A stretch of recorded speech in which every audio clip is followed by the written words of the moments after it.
Hello and welcome back to our channel.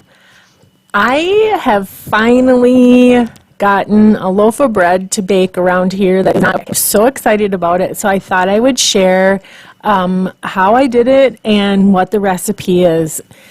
I think the trick is to use vital wheat gluten with these dense whole grain flours. It just adds a lot more lift. So here's what I did.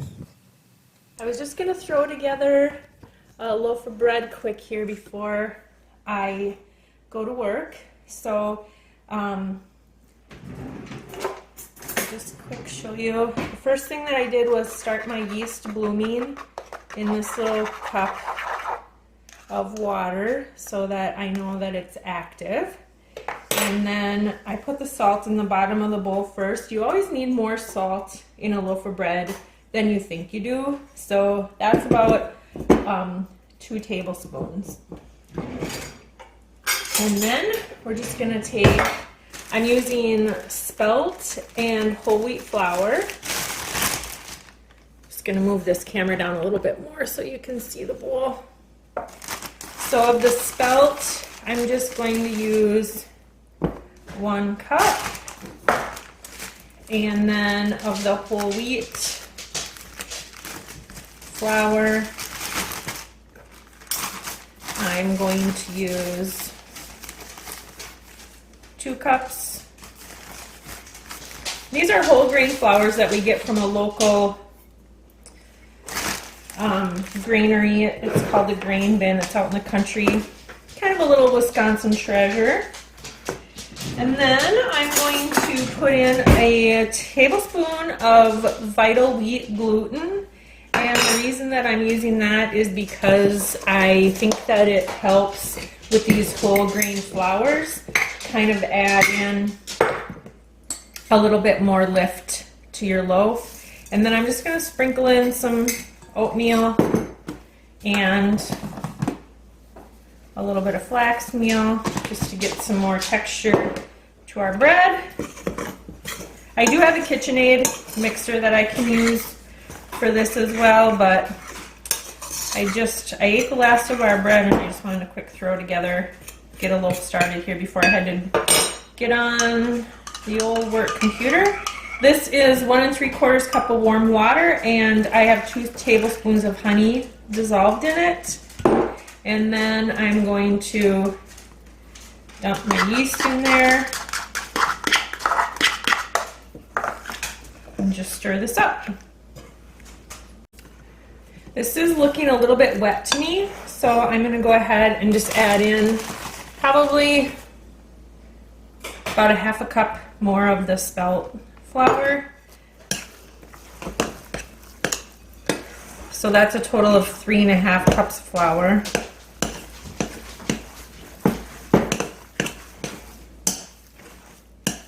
Okay.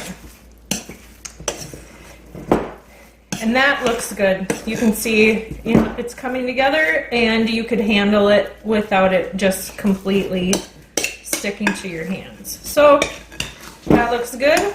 Now we're just going to cover this up and let it double in size, and then we'll knead it, throw it in the oven, and have some fresh baked bread for lunch. Okay, so we are ready to form our loaf. So I'm just going to move this camera down a little so you can see what's going on. Here you can see that this has doubled in size. So I'm just going to take the plastic wrap off of it and pull it back off the sides of the bowl. And then for this part, I'm just using an unbleached white flour. It's cheaper and than the whole grain flours, and we just don't need, I felt like I just didn't want to use up my good whole wheat flour for the counter process. So we'll just get the hands going, and then just kind of start folding and bringing this in.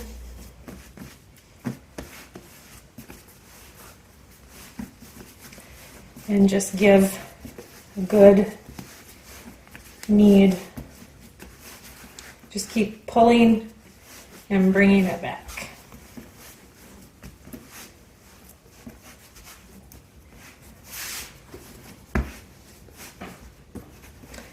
Okay. And then we are ready to put it in our pan. So this is just a regular loaf pan that we have. And I always take a piece of parchment paper and line the bottom. So what I'm going to do is I always spray my pans over my dishwasher door so I don't get it all over the kitchen. So what I'm going to do is I'm going to spray my pan and I'm going to lay my parchment paper in there like that. I'm going to put this little beauty in here and then over the top just to be fancy, I'm going to sprinkle in some oats. And this is everything bagel seasoning. And I'm just going to put some of that. Actually, I'm going to help that stick on there a little bit. All right, and then we're just going to cover this baby back up and let it rise over on the stove. And I like to turn on my light above my hood because it adds a little bit of heat. Those bulbs give off a little bit of heat. So there we go. We got the loaf formed, and now that's probably, I'll just keep checking on it for about an hour. And when it's raised up to the top, I'll preheat the oven, and then we'll get that baby cooking. This is about a half an hour into the raising process. And because of the vital wheat gluten that I put in there, it is going to raise faster than you probably think it's going to. So just keep an eye on it. I am going to let this raise for a few more minutes just to see if I can get that top up over there a little bit. So I got the oven preheated to 375, and I'm just going to let this raise for probably 15-20 more minutes and see if I can get that the top of the loaf a little higher. All right, so I got a little bit more lift on there, so I'm going to go ahead and put this baby in the oven. We'll set the timer for 35 minutes and see how it does. Good luck. I know we're not supposed to peek. My friend says if you're looking, you ain't cooking, but we're gonna peek. It smells really good in here. Looks like the top is caving in a little bit on us, but otherwise it looks good. And all right, I'm gonna give her 10 more minutes.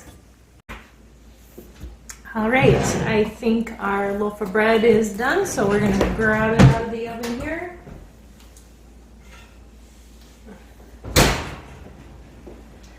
Got a nice top on it. I'm going to grab a cooling rack. Let's move this down so you can see me take this out of there.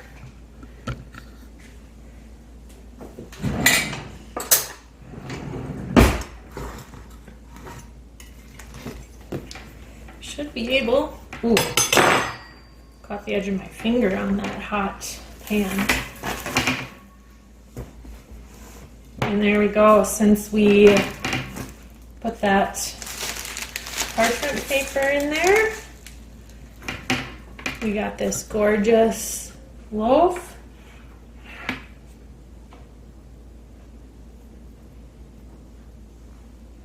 There we go. Going to be hard not to cut into it right away, but I'm going to try to wait, and I'm definitely going to have a piece of gorgeous bread for lunch. That is a good looking loaf of bread.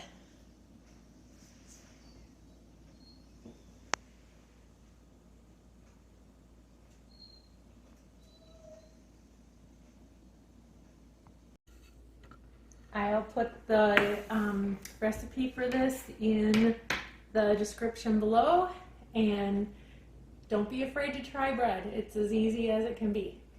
Bye. I think the main reason that I was finally successful with a good loaf of whole grain bread is that I bought high quality flour and that I added that tablespoon of vital wheat gluten in to add some lift and help out the yeast. Don't be afraid to try different types of flours in this. When I went to the store, I meant to get rye, but she didn't have any, so I bought the spelt and the whole wheat, which is what they had, and I'll try some other grain bread flours as well next time we go. So don't be afraid to experiment, and thanks for watching. And as usual, please like and subscribe so you can see what we're up to next.